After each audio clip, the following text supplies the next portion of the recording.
ꯑꯩꯈꯣꯏꯒꯤ ꯍꯟꯗꯛ ꯂꯥꯛꯏꯕ ꯖꯨꯂꯥꯏ ꯊꯥꯁꯤꯒꯤ ꯀꯥꯔꯗ ꯔꯤꯗꯤꯡ ꯍꯥꯏꯐꯦꯠꯇꯪ ꯇꯧꯔꯁꯦꯀꯣ ꯑꯗꯣ ꯖꯨꯂꯥꯏ ꯃꯟꯊꯀꯤ ꯀꯥꯔꯗ ꯔꯤꯗꯤꯡꯁꯦ ꯏꯄꯣꯛ ꯅꯨꯃꯤꯠꯀꯤ ꯃꯇꯨꯡ ꯏꯟꯅ ꯑꯗꯨꯃꯥꯏꯅ ꯇꯧꯔꯁꯦꯀꯣ ꯍꯥꯏꯗꯤ ꯅꯣꯡꯃꯥꯏꯖꯤꯡ ꯅꯤꯡꯊꯧꯀꯥꯕ ꯂꯩꯕꯥꯛꯄꯣꯛꯄ ꯍꯥꯏꯅ ꯑꯗꯨꯃꯥꯏꯅ ꯇꯧꯔꯒ ꯑꯗꯣ ꯑꯍꯥꯟꯕ ꯍꯧꯕꯁꯦ ꯑꯩꯈꯣꯏꯒꯤ ꯅꯣꯡꯃꯥꯏꯖꯤꯡꯒꯤ ꯑꯣꯏꯅ ꯌꯦꯡꯉꯁꯦꯀꯣ ꯍꯥꯏꯗꯤ ꯅꯣꯡꯃꯥꯏꯖꯤꯡ ꯅꯨꯃꯤꯠꯀꯤ ꯑꯣꯏꯅ ꯍꯟꯗꯛꯀꯤ ꯂꯥꯛꯏꯕ ꯊꯥꯁꯤꯒꯤ ꯒꯥꯏꯗꯦꯟꯁ ꯍꯥꯏꯅ ꯍꯥꯏꯔꯁꯤꯅꯦꯀꯣ ꯍꯟꯗꯛꯀꯤ ꯂꯥꯛꯏꯕ ꯒꯥꯏꯗꯦꯟꯁꯁꯦ ꯑꯩꯈꯣꯏꯅ ꯊꯕꯛ ꯑꯣꯏꯔꯣꯀꯣ ꯔꯤꯂꯦꯁꯟꯁꯤꯞ ꯑꯣꯏꯔꯣ ꯑꯗꯨꯒ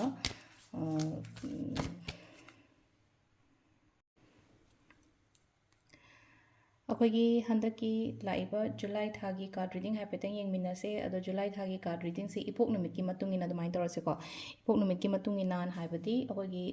ꯅꯣꯡꯃꯥꯏꯖꯤꯡꯗꯒꯤ ꯍꯧꯔꯁꯦꯀꯣ ꯅꯣꯡꯃꯥꯏꯖꯤꯡ ꯅꯤꯡꯊꯧꯀꯥꯕ ꯂꯩꯕꯥꯛꯄꯣꯛꯄ ꯌꯨꯝꯁꯀꯩꯁ ꯁꯒꯣꯜꯁꯦꯟ ꯏꯔꯥꯏ ꯊꯥꯡꯖ ꯍꯥꯏꯅꯀꯣ ꯑꯗꯨꯃꯥꯏꯅ ꯇꯧꯔ ꯌꯦꯡꯃꯤꯟꯅꯔꯁꯦꯀꯣ ꯑꯗꯣ ꯑꯍꯥꯟꯕ ꯅꯨꯃꯤꯠ ꯑꯣꯏꯔꯒꯗꯤ ꯅꯣꯡꯃꯥꯏꯖꯤꯡ ꯅꯨꯃꯤꯠꯀꯤ ꯍꯥꯟꯅ ꯌꯦꯡꯉꯁꯦꯀꯣ ꯅꯣꯡꯃꯥꯏꯖꯤꯡ ꯅꯨꯃꯤꯠꯀꯤ ꯑꯣꯏꯅ ꯍꯟꯗꯛꯀꯤ ꯊꯥꯒꯤ ꯂꯥꯛꯏꯕ ꯒꯥꯏꯗꯦꯟꯁ ꯑꯗꯨ ꯍꯥꯏꯐꯦꯠ ꯌꯦꯡꯃꯤꯟꯅꯔꯁꯦ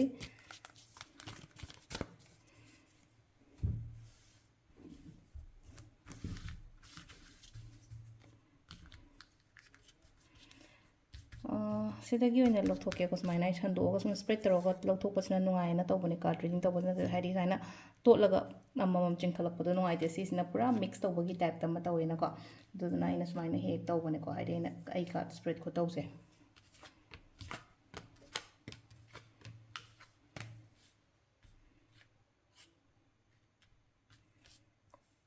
ꯁꯤ ꯂꯩꯔꯦꯀꯣ ꯑꯩꯈꯣꯏ ꯀꯥꯔꯗ ꯃꯉꯥꯁꯦ ꯑꯩ ꯁꯨꯃꯥꯏꯅ ꯊꯝꯒꯦ ꯍꯥꯏꯐꯦꯠꯇꯪ ꯂꯧꯊꯣꯛꯑꯒ ꯑꯇꯩꯁꯤ ꯎꯅꯕꯀꯣ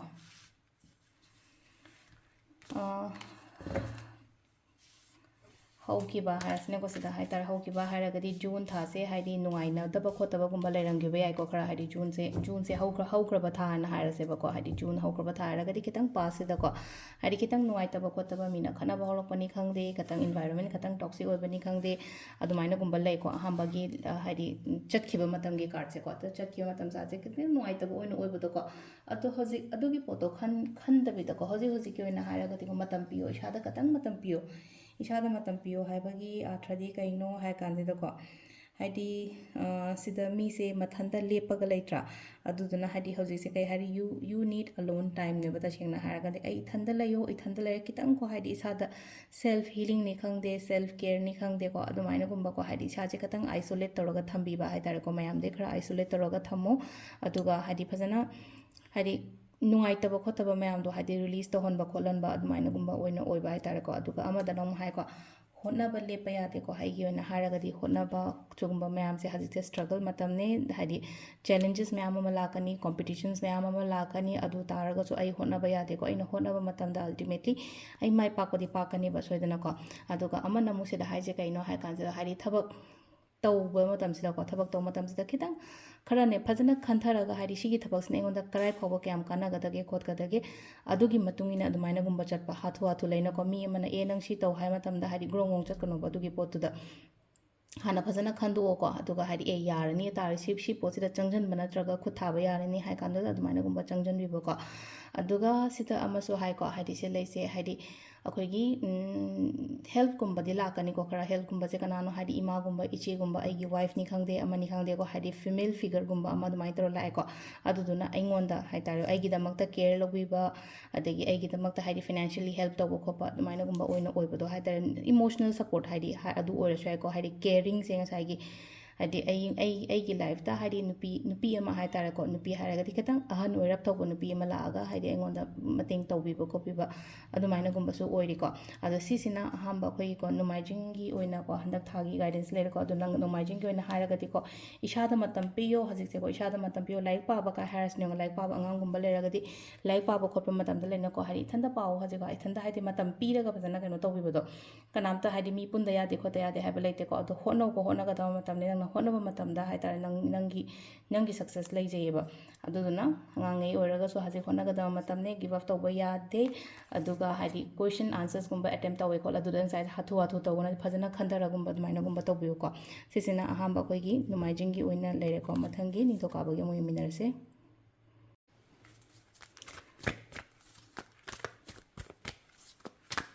ꯃꯊꯪꯒꯤꯁꯤꯅ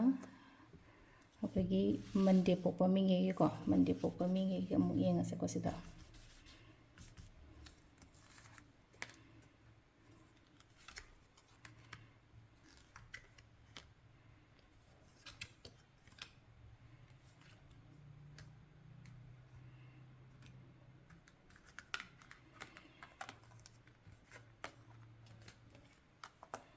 Monday-gi sida aina lawthoise card 5 lawthoeko card 5 se kaino hai kansida ko isa se haitaba nate ko yamna haiko haidi leino ko haidi ai se thabak haitaba nate aina tawriba aigi sinfam aigi profession ama kari ama leramba yai ko atarago hajik se hai tare pangthoki dadana khotadana dumaina gumba leibudo adudo kitang clarity khara porappa ma darkar oi ko ai se haidi sin aina hairiba pot se haidi tauba natraga hauba adumaina gumba haubiba yai ko haubiba yai haibagi atradi haide aise yamna khutsa haibani khangde like takpa haibani khangde natraga ama heta hai tar ko mi gi talent natraga haidi mi gi haijaba khochaba mayam ama leina ko adu targa adu hai khalaga adu do khalaga leigano ba adu poto hai tar ko aina taubiba hai tar ko khatang clarity gi level ama kari ama pora ga adumaina gumba tauba ko ko aduga pot khara dana mu leina ko se leina haidi kitang delay oiba khotpa adumaina oina oi ko delay se aina expectations haisine ko aina pot amagi matang do oiro ngasai career gi matang do oiro finance gi matang do oiro natraga akoigi hingon kari kra hairasine ko sam haibda property gi matang do oiro ko adu ngasai aina ngairaga leiba pot se kitang delay ko haidi delay in good news ne bata sena har good news ti lakadaba leiba aduga tappa ko aduga khara amasu leina ko thabak hoge khotke haibagi khara su leichu leijiramgani ko aido start tawrage sigi business kumba haitara ko business kumba oiraga su aido start tawrage hajik sida paisa tanjalage khotlage haibagi adugi wakalonam su lei ko hari ai haurage start tawrage haibagi adumaina amasu lei aduga amadana amu kain tawge da hari ko amu isha jida ko hari kaino su tawe yamna fulfill oidaba amasu yauriba fulfill oidaba haragadi aina ningi bodu tungtungdabagi type aduna loi tokningba amasu amu feel tawrakani ko aduna hari sida tokpa yade hari try tawgo haibane tasena haragadi hari withdraw tokthokano haidi leiriba situations or natraga haidi circumstances mayam dudagi haitare ko haidi aigi keno toriba kholo adudagi handorakoi mahuta haitare changjan ba haitare changjallaga haita adugi potu da fazana haitare ko work kumba tobibuda amuka su try tawbo ba haidi mamangda oidre khotre na khalase taragadi amuka try taw haibane ba haidi one more time haidi ko try one more time ko sida haise ko aduga amana amu sida haise ko haidi aduga hauro fazana aina hauge haina khaliba se ko haidi career gi matang do oiro any kind of business kumba kai gumbo taraga so hauba yam phai ko with positive attitude amaga loina na hau hana hai ko sida positive ki card amasu lai ko aina changdoriba aina tawdoriba phatak thabak se hai tare ko haidi good energy samaga dumaina gumba haubiba ko aduni ko silai se ko aduga sisina koi gi Monday gi oire ko mathangi kaino lebak Tuesday numit ki amu yeminarase mathangi sena koi gi lebak numit ko lebak numit ki na kari guidance lake haibado tumasu yeminarase ko lebak numit ki oina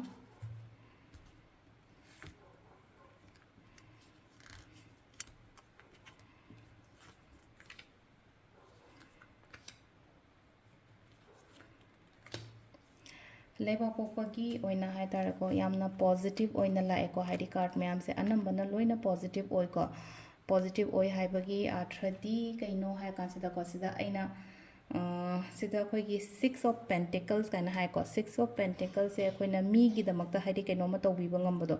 मी गी दमकता Heidi कइनो म Heidi मतेंग हारसिने को अइना लेतबा लाइरबा मगी नत्रगा अइगी मखा थाबा मगी मोइगी मतेंग गुम तौबिबा कोपिबा दुमाइना ngamgani को मी मतेंग तौबा हाइबसिदना बो Heidi अइंगोंदा लेइरा कांदा नत्र मतेंग तौदोइसे अदुदुना अइंगोंदा वातना लाक्चबो ओइबदो हंदकी ओइना हारगदी को वातना लाक्पा ओइ अदुदुना हाइडी मिंगोंदा मतेंग गुम कइगुम दुमाइना खरासु दुम तौनिंगनीबा aduga amasum leiko hadi aingonda changakpa aingonda phangakpa khotpa dum basu leiko ngasagi hadi gifting khatang na tabi to ko receiving mode so ko receiving mode haragadi aigi lakadaba khotkadaba leragadi ko adumaina hadi mina pibirakpa natraga mina matengum batorapa khotpa adumaina oina oi ko thona leyo yamna hadi kenu to thaba ama to matamda thona leyo strength will power courage suguma mayam se haitare ko ki gano kenu matau ge hai matamda ki gano financially independence oigani ko hadi finance hasum handaki thagi kai gi oina haragadi financial independence oigani yamna haitare ko sida leise sida laiba card sing se ko opportunities harasine khoi gi hadi multiple opportunities kumba lakani ko adu lakpa matamda da phajana ko khanbada khara hairoiba hadi ai se karamba da chang doino natraga hadi kari decide tawdoino khotoino habado adu katang खरा चममनबगुम खरा लेगनी को हदी खनबम खंगदबा आई ममांगसिदा हाइतारे पोत से मखल ma'am थम्मे को मखल ma'am थमिबो पोत ma'am से हदी करमबन हेना कानागदगे हाबदो आई कतंग अदुदा चममनबगुम लेको अदु कांदुदा हदी मतेंगुम लौबा याइको आइगा नकनरिबा मी हारसने को आइगी इमुंग मनुंग ओइरो आइगी वाइफ ओइरो आइगी हस्बैंड ओइरो कई ओइरो मोइगा तानारगा हाइदेगा ए करमबन फादो मानगे हारिस ꯁꯨꯃꯥꯏꯅ ꯊꯕꯛ 5 ꯂꯥꯛꯑꯦ ꯊꯕꯛ 5ꯁꯤ ꯅꯠꯇ꯭ꯔꯒ ꯕꯤꯖꯤꯅꯦꯁ 5 ꯑꯃ ꯁꯨꯃꯥꯏꯅ ꯂꯥꯛꯑꯦ ꯑꯩꯉꯣꯟꯗ ꯀꯩꯅꯣ ꯄ꯭ꯔꯣꯄꯣꯖꯦꯜꯒꯨꯝꯕ ꯂꯥꯛꯑꯦ ꯑꯇꯥꯔꯗꯤ ꯀꯔꯝꯕꯗ ꯖꯣꯏꯟ ꯇꯧꯕꯅ ꯐꯒꯗꯒꯦ ꯅꯠꯇ꯭ꯔꯒ ꯀꯔꯝꯕ ꯍꯧꯕ ꯐꯒꯗꯒꯦ ꯍꯥꯏꯕꯒꯤ ꯑꯗꯨꯃꯥꯏꯅꯀꯣ ꯑꯗꯨꯒ ꯑꯃꯅ ꯍꯥꯏꯗꯤꯀꯣ ꯕꯤꯖꯤꯅꯦꯁ ꯇꯧꯕ ꯃꯇꯝꯗ ꯀꯥꯟꯕꯨꯗꯤ ꯀꯥꯟꯅꯒꯅꯤꯀꯣ ꯍꯟꯗꯛꯀꯤ ꯃꯟꯊꯀꯤ ꯑꯣꯏꯅ ꯌꯦꯡꯉꯛꯄꯅꯦ ꯖꯨꯂꯥꯏ ꯃꯟꯊꯁꯦ ꯍꯥꯏꯇꯥꯔꯦꯀꯣ ꯑꯩꯉꯣꯟꯗ ꯐ꯭ꯔꯨꯠꯐꯨꯜ ꯑꯣꯏꯕ ꯔꯤꯖꯜꯠꯀꯨꯝꯕꯁꯨ ꯂꯥꯛꯀꯅꯦꯕ ꯑꯗꯨꯝ ꯐ꯭ꯔꯨꯠꯐꯨꯜ ꯑꯣꯏꯕ ꯔꯤꯖꯜꯠ ꯍꯥꯏꯔꯒꯗꯤ ꯃꯍꯩ ꯐꯪꯕꯗꯣ ꯑꯩꯅ ꯅꯍꯥꯟꯈꯩ ꯍꯣꯠꯅꯖꯈꯤꯕ ꯑꯩꯅ ꯇꯧꯔꯤꯕ ꯑꯩꯅ ꯇꯧꯗꯣꯔꯤꯕ ꯊꯕꯛ ꯏꯪꯈꯥꯡꯁꯤꯗ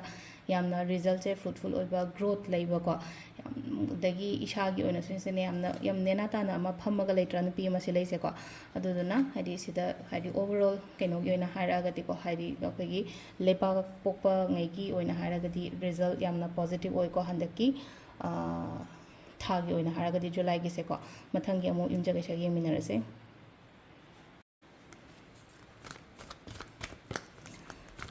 ꯃꯊꯪꯒꯤꯁꯤꯅ ꯌꯨꯝꯖꯀꯩꯁ ꯅꯨꯃꯤꯠꯀꯤꯀꯣ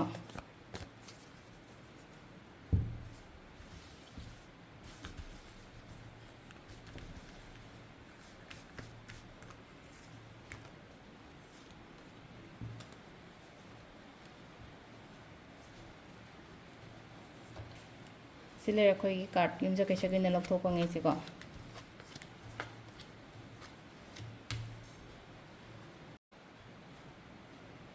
ꯑꯗꯣ ꯌꯨꯝꯖꯀꯩꯁꯒꯤ ꯑꯣꯏꯅꯀꯣ ꯍꯟꯗꯛꯀꯤ ꯂꯥꯛꯏꯕ ꯊꯥꯁꯤꯒꯤ ꯑꯣꯏꯅ ꯍꯥꯏꯔꯒꯗꯤꯀꯣ ꯀꯩꯅꯣ ꯇꯧꯔꯒ ꯑꯣꯏꯅ ꯑꯣꯏꯀꯣ ꯍꯥꯏꯗꯤ ꯅꯍꯥꯟꯈꯩ ꯑꯩꯁꯦ ꯀꯣꯟꯐꯤꯗꯦꯟꯠ ꯌꯥꯝꯅ ꯂꯩꯇꯦ ꯅꯠꯇ꯭ꯔꯒ ꯑꯩ ꯀꯩꯅꯣꯝ ꯇꯧꯕꯗ ꯏꯁꯥ ꯏꯊꯟꯗ ꯗꯥꯎꯠ ꯌꯥꯝꯅ ꯂꯩꯌꯦ ꯈꯣꯠꯂꯦ ꯀꯥꯏꯅꯒ ꯍꯥꯏꯔꯒꯗꯤꯀꯣ ꯁꯤ ꯂꯥꯛꯏꯁꯦꯀꯣ ꯑꯗꯨꯒꯤ ꯗꯥꯎꯠꯇꯨꯗꯒꯤ ꯑꯣꯚꯔꯀꯝ ꯇꯧꯔꯒ ꯊꯣꯛꯂꯛꯄ ꯈꯣꯠꯄ ꯑꯗꯨꯒꯨꯝꯕ ꯑꯃ ꯂꯩꯔꯦꯀꯣ ꯑꯗꯨꯒ ꯑꯃꯅ ꯏꯟꯅꯔ ꯁ꯭ꯇꯔꯦꯡ ꯍꯥꯏꯔꯁꯤꯅꯦ ꯑꯩꯈꯣꯏꯅ ꯍꯥꯏꯗꯤ ꯁ꯭ꯇꯔꯦꯡꯁꯦ ꯉꯁꯥꯏꯒꯤ ꯍꯥꯏꯗꯤ ꯇꯣꯉꯥꯟꯕ ꯄꯥꯡꯒꯜ ꯑꯃꯒ ꯂꯩꯔꯦꯅꯀꯣ ꯅꯠꯇ꯭ꯔꯒ ꯍꯥꯏꯗꯤ ꯃꯅꯨꯡꯒꯤ ꯁ꯭ꯇꯔꯦꯡ ꯍꯥꯏꯅ ꯍꯥꯏꯔꯒꯗꯤ ꯉꯁꯥꯏ ꯋꯥꯈꯜ ꯁꯣꯟꯊꯕ ꯈꯣꯠꯄ ꯁꯤꯒꯨꯝꯕ ꯃꯌꯥꯝꯁꯦꯀꯣ ꯑꯗꯨꯗꯒꯤ ꯊꯣꯛꯂꯛꯄ ꯑꯣꯏꯕꯗꯣ ꯑꯗꯣ ꯑꯣꯚꯔꯀꯝ ꯇꯧꯔꯛꯄ ꯍꯥꯏꯇꯥꯔꯦꯀꯣ ꯁꯦꯜꯐ ꯗꯥꯎꯇꯤꯡꯗꯒꯤ ꯑꯣꯚꯔꯀꯝ ꯇꯧꯔ ꯊꯣꯛꯂꯛꯄ ꯀꯣꯟꯐꯤꯗꯦꯟꯁ ꯌꯥꯝꯅ ꯂꯩꯕꯀꯣ ꯍꯧꯖꯤꯛꯁꯦ ꯍꯥꯏꯇꯥꯔꯦꯀꯣ ꯍꯥꯏꯗꯤ ꯄꯦꯁꯦꯟꯁꯂꯤ ꯍꯥꯏꯇꯥꯔꯦꯀꯣ ꯁꯤꯗ ꯀꯩ ꯍꯥꯏꯅꯤ ꯀꯣꯟꯐꯤꯗꯦꯟꯁ ꯂꯩꯕ ꯑꯃ ꯂꯩꯔꯦꯀꯣ ꯍꯥꯏꯗꯤ ꯄꯣꯠꯁꯤꯡꯁꯦ ꯍꯥꯏꯇꯥꯔꯦꯀꯣ ꯅꯍꯥꯟꯈꯩ ꯍꯥꯏꯗꯤ ꯄꯦꯁꯦꯟꯁ ꯂꯩꯔꯝꯗꯦ ꯍꯥꯏꯔꯒꯗꯤ ꯍꯧꯖꯤꯛꯀꯤ ꯑꯣꯏꯅ ꯍꯥꯏꯔꯒꯗꯤ ꯍꯟꯗꯛꯀꯤ ꯊꯥꯒꯤ ꯑꯣꯏꯅ ꯍꯥꯏꯔꯒꯗꯤ ꯄꯦꯁꯦꯟꯁꯀ ꯐꯖꯅ ꯂꯩꯔꯒ ꯊꯕꯛ ꯏꯪꯈꯥꯡ ꯐꯖꯅ ꯇꯧꯕ ꯑꯣꯏꯅ ꯑꯣꯏꯔꯤꯀꯣ ꯁꯤꯗ ꯀꯜꯂꯛꯄ ꯃꯤꯗꯤ ꯌꯥꯝꯃꯤꯀꯣ ꯍꯥꯏꯗꯤ ꯁ꯭ꯄꯦꯁꯦꯜꯂꯤ ꯅꯨꯄꯤꯅꯒꯨꯝꯕ ꯍꯥꯏꯔꯁꯤꯅꯦꯀꯣ ꯅꯨꯄꯤꯅꯒꯨꯝꯕ ꯀꯜꯂꯛꯄ ꯅꯨꯄꯤꯅꯒꯨꯝꯕ ꯌꯦꯠꯄ ꯈꯣꯠꯄ ꯑꯗꯨꯝꯕꯗꯤ ꯑꯗꯨꯝ ꯑꯣꯏꯕ ꯈꯔꯗꯤ ꯑꯗꯨꯒ ꯅꯨꯄꯤꯗꯁꯨ ꯂꯩꯅꯀꯣ ꯂꯣꯏꯅꯕ ꯃꯇꯝꯗ ꯍꯥꯏꯇꯥꯔꯦꯀꯣ ꯅꯨꯄꯤꯗ ꯂꯣꯏꯅꯕ ꯃꯇꯝꯗ ꯈꯤꯇꯪ ꯃꯕꯨꯛꯆꯦꯜ ꯁꯦꯡꯗꯕ ꯈꯣꯠꯇꯕ ꯑꯗꯨꯝꯕꯁꯨ ꯑꯗꯨꯝ ꯊꯦꯡꯅꯒꯅꯤꯀꯣ ꯑꯟꯍꯦꯜꯗꯤ ꯈꯤꯇꯪ ꯑꯣꯏꯀꯣ ꯁꯤꯒꯤ ꯃꯇꯥꯡꯗꯅ ꯍꯥꯏꯗꯤ ꯃꯤ ꯇꯤꯟꯅꯕ ꯈꯣꯠꯄꯗ ꯈꯔ ꯆꯦꯛꯁꯤꯟꯅꯒꯨꯝꯕ ꯑꯗꯨꯃꯥꯏꯅ ꯇꯤꯟꯅꯕꯤꯕ ꯑꯗꯨꯗꯨꯃ ꯂꯩꯔꯦꯀꯣ ꯑꯩꯉꯣꯟꯗ ꯀꯜꯂꯛꯄ ꯈꯣꯠꯄ ꯑꯗꯨꯗꯨꯃꯁꯨ ꯂꯩꯈ꯭ꯔꯦ ꯑꯗꯨꯒ ꯈꯔ ꯑꯃꯗꯅ ꯂꯩꯀꯣ ꯑꯃꯨꯛ ꯍꯥꯏꯗꯤ ꯑꯩꯒꯤ ꯑꯣꯏꯅ ꯑꯅꯧꯕ ꯊꯕꯛ ꯏꯪꯈꯥꯡ ꯑꯣꯏꯔോ ꯑꯅꯧꯕ ꯕꯤꯖꯤꯅꯦꯁ ꯑꯣꯏꯔꯣ ꯅꯠꯇ꯭ꯔꯒ ꯍꯥꯏꯗꯤ ꯑꯅꯧꯕ ꯄꯔꯁꯟꯒꯨꯝꯕ ꯂꯥꯛꯄ ꯑꯩꯒꯤ ꯂꯥꯏꯐꯁꯤꯗ ꯑꯗꯨꯃꯥꯏꯅ ꯇꯧꯔꯒ ꯂꯥꯛꯏꯀꯣ ꯍꯥꯏꯗꯤ ꯌꯥꯝꯅ ꯐꯕ ꯑꯣꯏꯅ ꯂꯥꯛꯏꯀꯣ ꯑꯗꯨꯒꯤ ꯂꯥꯛꯏꯕ ꯄꯣꯠꯇꯣ ꯑꯗꯨꯒ ꯑꯃꯅ ꯑꯩꯅ ꯍꯣꯠꯅꯔꯤꯕ ꯑꯩꯅ ꯇꯧꯔꯤꯕ ꯈꯣꯠꯂꯤꯕ ꯃꯌꯥꯝꯁꯦꯀꯣ ꯁꯤꯒꯤ ꯔꯤꯖꯜꯠ ꯔꯤꯋꯥꯔꯗ ꯁꯣꯏꯗꯅ ꯂꯥꯛꯀꯅꯤꯀꯣ ꯍꯥꯏꯗꯤ ꯃꯦꯅꯤꯐꯦꯁꯇꯦꯁꯟꯒ ꯇꯧꯈꯤꯕꯒꯨꯝꯕ ꯂꯩꯅꯀꯣ ꯑꯩꯒꯤ ꯒꯣꯜꯒꯤ ꯃꯇꯥꯡꯗ ꯑꯣꯏꯔో ꯑꯩꯅ ꯅꯍꯥꯟꯒꯩ ꯍꯣꯠꯅꯕ ꯄ꯭ꯂꯁ ꯃꯦꯅꯤꯐꯦꯁꯇꯦꯁꯟꯅꯦ ꯑꯩꯈꯣꯏꯅ ꯇꯧꯔꯤꯕ ꯑꯩꯈꯣꯏꯅ ꯁꯨꯝ ꯑꯩꯅꯒ ꯑꯗꯨꯝ ꯇꯥꯛꯏꯕ ꯈꯣꯠꯂꯤꯕ ꯃꯌꯥꯝꯁꯦ ꯃꯌꯥꯝꯗ ꯍꯥꯏꯗꯤ ꯍꯣꯠꯁꯨ ꯍꯣꯠꯅꯕꯤꯌꯨ ꯑꯗꯨꯒ ꯄ꯭ꯂꯁ ꯔꯤꯆꯨꯋꯦꯜ ꯃꯦꯅꯤꯐꯦꯁꯇꯦꯁꯟ ꯀꯔꯤ ꯀꯔꯥ ꯁꯤꯒꯨꯝꯕ ꯃꯌꯥꯝꯁꯤꯗ ꯍꯥꯏꯗꯤ ꯋꯔꯛ ꯇꯧꯕꯤꯌꯣꯅ ꯍꯥꯏꯅꯀꯣ ꯑꯗꯣ ꯉꯁꯥꯏꯒꯤ ꯑꯩ ꯌꯥꯝ ꯀꯟꯅ ꯍꯣꯠꯅꯕ ꯃꯤꯅꯦꯁꯨ ꯈꯜꯂꯁꯦ ꯑꯗꯨꯒ ꯁꯦꯀꯦꯟ ꯊꯤꯡ ꯑꯩ ꯃꯦꯅꯤꯐꯦꯁꯇꯦꯁꯟ ꯅꯠꯇ꯭ꯔꯒ ꯁ꯭ꯄꯤꯔꯤꯆꯨꯋꯦꯂꯤꯇꯤꯁꯤꯗ ꯈꯇꯪ ꯕꯤꯂꯤꯞ ꯇꯧꯕ ꯃꯤ ꯑꯣꯏꯔꯒꯗꯤꯀꯣ ꯁꯤꯗ ꯍꯥꯏꯁꯦꯀꯣ ꯍꯥꯏꯗꯤ ꯗꯦꯐꯤꯅꯦꯠꯂꯤ ꯅꯪꯉꯣꯟꯗ ꯑꯐꯕ ꯔꯤꯖꯜꯠ ꯔꯤꯋꯥꯔꯗ ꯂꯥꯛꯀꯅꯤꯅ ꯍꯥꯏꯕꯅꯦꯕ ꯁꯤꯗ ꯍꯥꯏꯁꯦꯀꯣ ꯑꯗꯨꯗꯨꯅ ꯌꯨꯝꯖꯀꯩꯁꯒꯤ ꯑꯣꯏꯅ ꯍꯥꯏꯔꯒꯁꯨ ꯌꯥꯝꯅ ꯄꯣꯖꯤꯇꯤቭ ꯑꯣꯏꯕꯒꯤ ꯀꯩꯅꯣꯝꯃ ꯂꯥꯛꯑꯦꯀꯣ ꯉꯁꯥꯏꯒꯤ ꯍꯣꯏ ꯖꯦꯂꯁ ꯂꯥꯛꯏ ꯈꯣꯠꯂꯦꯅ ꯑꯩꯅ ꯍꯥꯏꯔꯤꯕ ꯈꯣꯠꯂꯤꯕꯁꯦ ꯑꯩ ꯐꯔꯒꯗꯤ ꯃꯁꯥꯅ ꯍꯥꯏꯗꯤ ꯖꯦꯂꯁꯤꯁꯤꯗꯤ ꯃꯁꯥ ꯃꯊꯟꯇ ꯂꯥꯛꯄꯅꯦ ꯑꯗꯨꯝ ꯐꯗꯅ ꯖꯦꯂꯁ ꯂꯥꯛꯏꯅꯦ ꯍꯥꯏꯅ ꯈꯜꯂꯣ ꯃꯤꯅ ꯌꯦꯡꯁꯤꯜꯂꯦ ꯈꯣꯠꯆꯜꯂꯦ ꯀꯥꯏꯅ ꯑꯩꯈꯣꯏꯅ ꯄꯥꯈꯠꯄ ꯌꯥꯎꯋꯦꯅꯀꯣ ꯃꯤꯅ ꯌꯦꯡꯁꯤꯜꯂꯦ ꯀꯃꯥꯏꯅ ꯇꯧꯗꯣꯏꯅꯣ ꯈꯪꯗꯦ ꯑꯩꯁꯦ ꯌꯦꯡꯁꯤꯜꯂꯤꯗꯣ ꯑꯩꯗꯣ ꯐꯗꯅ ꯌꯦꯡꯁꯤꯜꯂꯤꯅꯦ ꯑꯩꯗꯣ ꯀꯩꯝ ꯑꯣꯏꯔꯝꯗ꯭ꯔꯒꯗꯤ ꯀꯅꯥꯝꯇꯅ ꯀꯩꯝ ꯌꯦꯡꯁꯤꯜꯂꯣꯏꯀꯣ ꯑꯗꯨꯅꯤꯀꯣ ꯁꯤꯗ ꯍꯥꯏꯁꯦꯀꯣ ꯑꯗꯣ ꯁꯤꯁꯤꯅ ꯑꯩꯈꯣꯏꯒꯤ ꯌꯨꯝꯖꯀꯩꯁꯒꯤ ꯂꯩꯔꯦꯀꯣ ꯃꯊꯪꯒꯤꯁꯤꯅ ꯍꯥꯏꯗꯤ ꯁꯒꯣꯜꯁꯦꯟꯒꯤ ꯑꯃꯨꯛ ꯌꯦꯡꯃꯤꯟꯅꯔꯁꯦ ꯃꯊꯪꯒꯤꯁꯤꯅ ꯁꯒꯣꯜꯁꯦꯟ ꯅꯨꯃꯤꯠꯀꯤꯀꯣ ꯁꯒꯣꯜꯁꯦꯟ ꯅꯨꯃꯤꯠꯀꯤꯁꯦ ꯁꯒꯣꯜꯁꯦꯟ ꯅꯨꯃꯤꯠꯀꯤ ꯀꯩꯀꯩ ꯒꯥꯏꯗꯦꯟꯁ ꯂꯥꯛꯀꯦ ꯍꯥꯏꯕꯗꯣ ꯑꯗꯨ ꯍꯥꯏꯐꯦꯠ ꯌꯦꯡꯉꯁꯦꯀꯣ ꯀꯥꯔꯠꯁꯦ ꯈꯤꯇꯪ ꯁꯟꯗꯣꯛꯄ ꯅꯨꯡꯉꯥꯏꯇ꯭ꯔꯦ ꯅꯞꯁꯟꯅꯈꯤꯗꯅ ꯁꯤꯅ ꯑꯩꯅ ꯍꯧꯖꯤꯛ ꯑꯀꯣꯟꯕꯩ ꯂꯧꯊꯣꯛꯏꯁꯤꯅ ꯁꯒꯣꯜꯁꯦꯟ ꯅꯨꯃꯤꯠꯀꯤꯅꯤꯀꯣ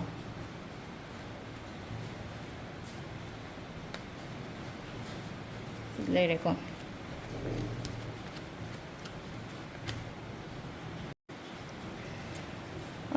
ꯁꯒꯣꯜꯁꯦꯟꯒꯤꯁꯦ ꯍꯧꯖꯤꯛꯀꯤ ꯑꯣꯏꯅ ꯍꯥꯏꯔꯒꯗꯤꯀꯣ ꯍꯥꯏꯗꯤ ꯐꯥꯏꯅꯥꯟꯁꯤꯌꯦꯜ ꯏꯁꯨꯁꯀꯨꯝꯕ ꯌꯥꯝꯅ ꯂꯩꯔꯝꯒꯅꯤꯀꯣ financial issues hairagadi paisa nungsa keka debt ni khangde mi gi pigadaba mi na pirakadaba khotaba haidi paisa gi tension yam leibado oina oi ko haidi se lai se akoi gi 5 of balai se ko haidi 5 of pentacles se haidi tension yam leibado paisa gi matang da struggle to ba hasne struggling of money and hair se basida adonga sai haidi lakadaba khotkadaba ama maloina delay oiraga lei ko hasi sudum delay oiri ko se poching se ado hasi se delay adum oiri oibase hai tare ko lakho budi lagani khitang delay oiba khatang ne ko aduga ama namu sida hai ko haidi aigi leiriba problems kari kra suguma mayam se lotion basu oibado haidi waba yaba ware hai tare ko mi si je limit ama leino ko haidi adugi limit natraga adugi kaino do haidi khamthing na wabado haido sida yaure bang ko ado khamthing na sidagi hena wani hai lei train hai ta samna hai da ta gadi loire na adugi podo sidagi hena haidi limit to lei tram ni na adu na faina khan bi bai ko haidi sida loire aigi oina haidi ending oire ta sengna hairagadi ending oiraga haidi afaba ma soin lagani haidi maigai change thokpa ma ta sengna hairaga maigai hairagadi ko akhoi gi samna haibada sida yeng ko si card sida yeng ko haidi ma se somdana mayam mang tare ko somdana khara mang de na ka so haidi loina yunga leina poching te adu duna haidi ma se hairagadi somse hai tare ko somda nungai tri bang sai gi mangi ba potu dum khallaga leibodo adu duna sida ko haidi kitang aigi wakhalon oiro natraga aigi keno ma oiro ko haidi maigai kitang change ro haibna sida somda mang hargadi asomda chatlo ba asomda phabadi leirina haidi loina mak som chu phatre asom chu phatre haibna tena sida somda phaba leibini na kitang hai tare ko haidi aigi views to hai tare ko aigi views to suna kan gumba dumaina onthok pira ko hai tare ko silai se ko aduga amana mu hai ko sida ma sai problem gumba haidi ending oiba khotpa dumaina hai ko dumai tar hai delay oi ending oi adu definitely ngasai gi haidi laktori matam harasne ko haidi upcoming da di aingonda haida secure oiba stable oiba khopa adum badi mo piri ba imung manung phajana nungsinana leiba khotpa dumai tar ko imung manung phajana nungsinana leiba aduga plus aigi financial secure oiba haidi health wealth kari kra suguma mayam se loina haidi phaba oina su oi ko hoji ki oina khara nuaite ba pot na se let go to holo khara isadagi suga isadagi let go to holo haibagi athadi haidi khanjalaga leigono khanjalaga lei matam da khoida adugi phataba pot to oina haidi attract to roktoine ba aduduna yaringe hai tar edum anama matam da haina ko haidi phataba leragadi just kick out to thoki gera natraga inthoki gera khoto kira dumaina gumba to aduga afaba gumba attract to naba afaba dum khallaga leibodo haidi phatren khala ja haji ai khandaba yade ko afaba khandaba yade ai gi damakta ai gi family gi damakta afaba khandaba yade ko haibal dumaina khanbiyo ko sisina ko gi sagon se numit ke lere ko mathangi irai gi muyu minar se ko mathangi irai su dum chamana na ko haji koina lokto iba card to dumaina tar odum lokto minar se ko irai numit ki so mathangi sina ko irai numit ki amu yeminar se irai numit ki na handaki tha se kari guidance lakke haibado du yeminar se ko Friday numit ta popa minge gi oina ko Friday numit ki 5 cards katang lothoke ko card number 1 card number 2 card number 3 card number 4 card number 5 ko silere ko manga lothoga lere ko kalakpa yengsan ba yamna lei ko haidi hajik ki oina haidi khradi pharamgani hana gi oina haraga di ko haidi aingon da kalakpa aingon da yengjan ba ja mayam toro ko khotpa hai tare ko adugumba mayam ama lei ko sida ahambagi sum leina ko hogi ba matam gen harasine ado handaki tha se harasine ko handaki tha se haidi ki ba khangoi ko thabak taw matam da ki ba khangoi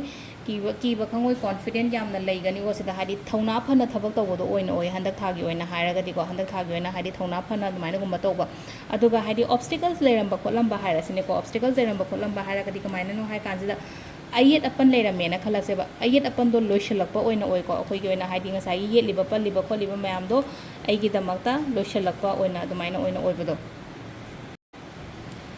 adu khatang su natana amung leina ko haidi anouba mi gumba lakpa anouba thabak gumba lakpa anouba ke haini business gumba ke gumba dum basu harasina ko haidi khatang profitable oiba business gumba dumaina lao ko lo haina su piri ko sida obstacles deramba kolamba loina mak haidi loina mak loishalakpa loina mak lifted oirakpa kotpa dumaina taraga ma leire ko aduga mina haitare ko mina ngangba da chat kanu ko yam kana ka haina haitare ko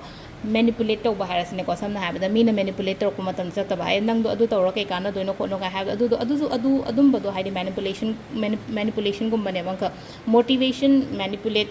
adum haipet manarapti tawba aduga haidi motivate tawbibodana e tawne nangdo inbibodo maningdagi push tawbibodo ngasagi ama manipulate tawbodana ma haidi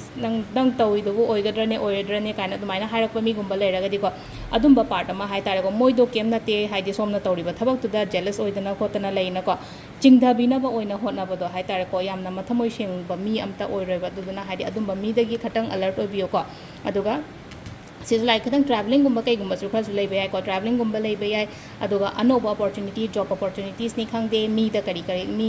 me the हार सको मी लाको मतम सो अफबा मी गुम्बा लाओ हाइना ले को हादि मी लाको हारगदि मी लाको जे कमाइना no high कानसदा अखोगी single गुम्बा ओइरगदि हादि लेना को मागी दमकता रिलेशनशिप नत्रगा हादि प्रपोजल गुम्बा लाको खटपदा अफबा गुम्बा लाओ खलो हाइना दमाइना पीबा हाइ तारे अदो सिदा लेरे को अखोगी इराई नुमित की सिसना को ख्वाई अरोइबगी को हाइदि थांगजगी अमु येमिनारसे को हाइदि थांगजगी सिना करी गाइडेंस लाके हाइबदो अदुमु येंगसे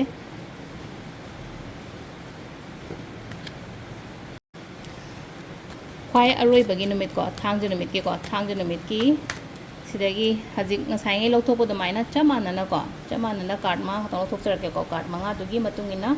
कई लाके हाइबदो दुदुमसु येंगसे कार्ड नंबर 1 कार्ड नंबर 2 को अदुगा card number 3 card number 4 card number 5 को अहम्बा अनिशुबा अहुमसुबा मरीशुबा मंगाशुबा को अदुमाइ तरगा लै को खितंग हाइ तारे को एनवायरनमेंट खतंग नुंगाइ तबे याइ को हाइदि मीना खनबो हरोबो ओइरो अमो ओइरो को हाइदि कॉन्फ्लिक्ट गुम्बा कई गुम्बा खरा लै को अदुदुना यारिङै हाइ तारे को अदुगी पोतुमा हाइदि इग्नोर अवॉइड तो यारिङै हाइदि इमु मनुंगदा को ओइतारसु को हाइदि हस्बैंड वाइफ ओइताजु याइ खना दनाबो गुम्बा ओइना तौबिबोदो हाइदि खनगनो अमना हौरागसु को अमना खतंग ऐ हंदक थादि मी खनबा यादे को हाइना दुमाइना खलगा को अदुम्बसु ओइ को अदुगा अमसु लै को हाइदि थर्ड पार्टी इन्वॉल्वमेंट गुम्बा अमसु याव को सिलाइसे को थर्ड पार्टी इन्वॉल्वमेंट हायगदि नबाइनी गी मरक्ता मी अमना यावसलागा हाइदि नबाइनी खना हनबा गुम्बा अदुमाइना ओइना ओबदुना हाइदि मी अमा यावको मतमदा हाइदि ट्रस्ट तौगनो को हाइदि ngसाइगी अखोइगी कई हाइनी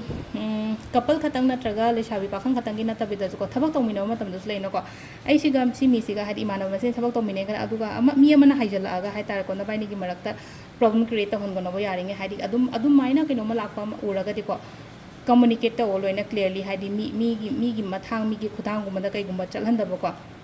अदो मैनिफेस्टेशन गुम्बा तौ मैनिफेस्टेशन तौ मतमदा अइना खलिबा अइना पामेबो खोट पोलिबा म्यामदो लोइ फंगनी को अदो मैनिफेस्टेशन खतंगी वास नतना को हंदकी थासे अइना अइगी अनिंगबा अपामबा फंगो हाइबा लेबा थांजु नमि पोपोंगी की ओना हाइसे को अइगी अनिंगबा अपामबा गुम्बा पोपो पोपो ले अदो प्रॉब्लम्स खतंग गुम्बा हाइ तारे को सिदा हाइदि प्रॉब्लम्स मचा मचा खरा दि क्रिएट कनो तौबदे को हाइदि खतंग क्रिएट तौरपनी खंगदे अमनी खंगदे को अदुमाइना गुम्बा लै को अदो सिदा लैनो को सिदा हाइदि अदु क्रिएट तौको को अदु दुमा लैरे अदुगा अमना लास्ट की लाइसे को हाइदि मून लाइ को जमून लाको मतम सिदा को हाइदि इसासिदा अकीबनी खंगदे को हाइदि फियर स्ट्रेस एंजाइटी सुगुम्बसिसु काइंड ऑफ अमा खरा लाएबा खरा लापा खतंग नतना को हाइदि भाबनासु वाखन पंगसादा सागत दुमाइना ओइबदो सागत कनो को अदुगी पोतुमा हाइ तारे को साइ कानसिदा हाइदि सागत कनो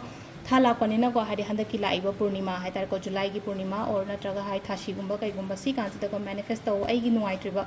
अइना हजि खल्लिबा खोलिबा म्यामदो हाइ ता यारिङै हाइदि ची एमदा इथो खोतोक तौरगने हाइदि चलहनगिबा ओइबदो हाइदि रिलीजिंग तौहनगिबा हाइदि रिलीज तौहन बाइद अइना ची एम लरगा हाइदि ब्लैक पेन नगा इयो खोलो कान हाइबदो फत्तबा पार्ट म्यामदो लोइ इथोबा अइना चलहनिङे म्यामदो द ची दो ngसाइगी हाइदि शेगाइरगा डस्टबिन दा कइदा लंगथोकी गेरा मई थादोके गेरा खोतोखरे दाइन तोबा हाइदि ब्लैक पेन ने इरगा तौगदमनि को अदुदुना हाइदि अइना पामदबा पोटना ब्लैक ने इयो अइगी अपामबा